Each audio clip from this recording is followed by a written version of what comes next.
10টার লগে গেছি বেরিয়ে অফিসে গেছি।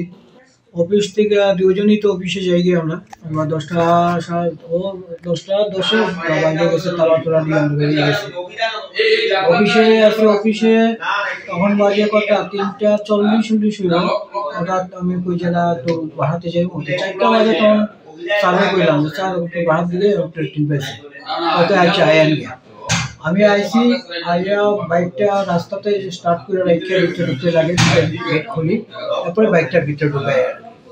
তখন আয়া ভিতরে ঢুকছে, ঢুকে বাইক লাগাইছি, লাগাই গেটটা ইয়ে করছি, ভিতরে তালা খুলছি। তালা খুললা সামনের তালা না, এদিকের তালাটা খুললে ভিতরে ঢুকছি।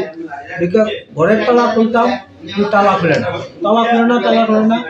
চায়া দেখি আমার জানালাটা সবসময় বন্ধ থাকে, সবকিছু জানালাটা অল্প ফাঁকা দেখা যেতেছে। ফাঁকা দেখা চাইয়া দেখি আস্তা ভিতরে দরজা সব খোলাই, লাইট সব জ্বালায়। ওই আমি বাইরে গিয়ে চিৎকার দিছি, পাড়ার সবাই দৌড়ে আইছে। দৌড়ে যাওয়ার পরে সামনের দরজাটা লক করে রেখে দিছে। তারপর টান দেওয়ার পরে দেখা গেছে ওইটা খুলছে, খুললা ভিতরে ঢুকে গিয়ে দেখা যায় এই সমস্ত ইয়ে করা, আলমারি ভাঙ্গা, সমস্ত কিছু ভাঙ্গা, পিছনের দরজাটা খোলা। এখন তো সব কিছু কইতে পারতেছি না, তো ওইটাতেই কিছু শোনা পড়া তো যা থাকে বাড়ি ঘরের এই ক্যাশ টাকা 30-40 হাজার টাকার মতো আসছিল। ছেলের সেমিস্টার ফি দিতে লাগে, এই 15 তারিখের ভিতরে পাঠাইতে লাগে, কিছু পয়সা কালেক্ট করা হয়েছে। হ্যাঁ, তো ওই 30-40 হাজার টাকার মতো হইব আর কি। আর সোনা কি পরিমাণ থাকতে পারে? সোনা ওই বিয়ের সোনা যা আছে তাই।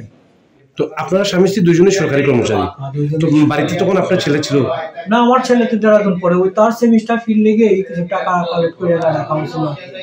কি সন্দেহ হইতে পারে বা কি মনে করতে পারে? কিছু বুঝতাম পারি না। যাওয়ার সময় দেখছি একটা ছেলে দাঁড়ায় ফোনে কথা বলছে, আমার দেখছি সে সামনে দিয়ে রওনা হয়েছে। তো এইরকম তো রাস্তা তো অনেকেই যায়, এটা তো আমার মাথাতেই আইছে না। ভিতরে যখন ঢুকিয়া এই দেখলাম আর কি।